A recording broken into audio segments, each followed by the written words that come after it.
Le président Emmanuel Macron se lâche et fait des confidences inédites sur les dessous des relations franco-algériennes.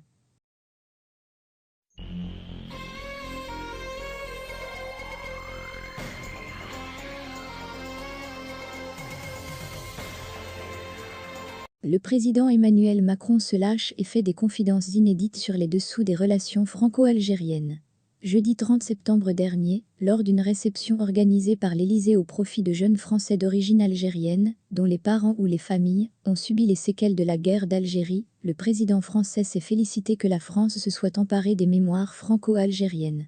Mais il regrette ouvertement que les autorités algériennes n'aient pas emprunté ce chemin. Pis encore, lors de ses échanges avec ses jeunes convives, Emmanuel Macron a dénoncé une histoire officielle écrite par les régimes algériennes, qui est basée uniquement sur la haine de la France. D'après Emmanuel Macron, l'histoire de l'Algérie indépendante est totalement réécrite et ne s'appuie pas sur des vérités, mais sur un discours qui, il faut bien le dire, repose sur une haine de la France. La nation algérienne post-1962 s'est construite sur une rente mémorielle, et qui dit tout le problème, c'est la France, a clairement affirmé Emmanuel Macron, décidément remonté contre les autorités algériennes et leur logique de gestion de ce dossier historique ayant trait à la décolonisation du pays.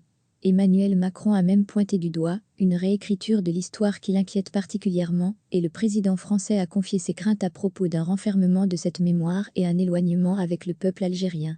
Le locataire de l'Élysée est allé jusqu'à affirmer, dans ses échanges avec ses convives, que la France doit s'engager dans une lutte acharnée contre la propagande portée à son encontre par des lobbies puissants en Algérie et au Maghreb, et notamment des lobbies affiliés à la Turquie. À ce propos, Emmanuel Macron a indiqué qu'il souhaiterait une production éditoriale portée par la France, plus offensive, en arabe et en berbère, pour contrer au Maghreb une désinformation et une propagande qui sont plutôt portées par les Turcs, et qui réécrivent complètement l'histoire. La construction de l'Algérie, comme nation, est un phénomène à regarder. Est-ce qu'il y avait une nation algérienne avant la colonisation française? Ça, c'est la question. Il y avait de précédentes colonisations. Moi, je suis fasciné de voir la capacité qu'a la Turquie à faire totalement oublier le rôle qu'elle a joué en Algérie et la domination qu'elle a exercée. Et d'expliquer qu'on est les seuls colonisateurs, c'est génial. Les Algériens y croient. À regretter enfin Emmanuel Macron, qui s'est exprimé sans aucun complexe, sans faux fuyant et sans filtre sur des sujets très controversés et délicats pour les relations franco-algériennes.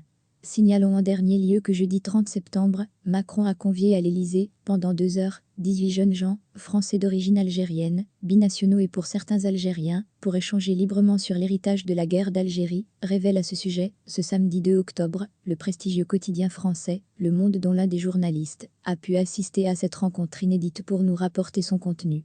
Officiellement, l'objectif de cette réception était d'apaiser cette blessure mémorielle, comme le rappelle l'historien Benjamin Stora, également présent à cette réception. Mais au fil des discussions, la situation politique actuelle de l'Algérie a été largement abordée sans aucun tabou par Emmanuel Macron.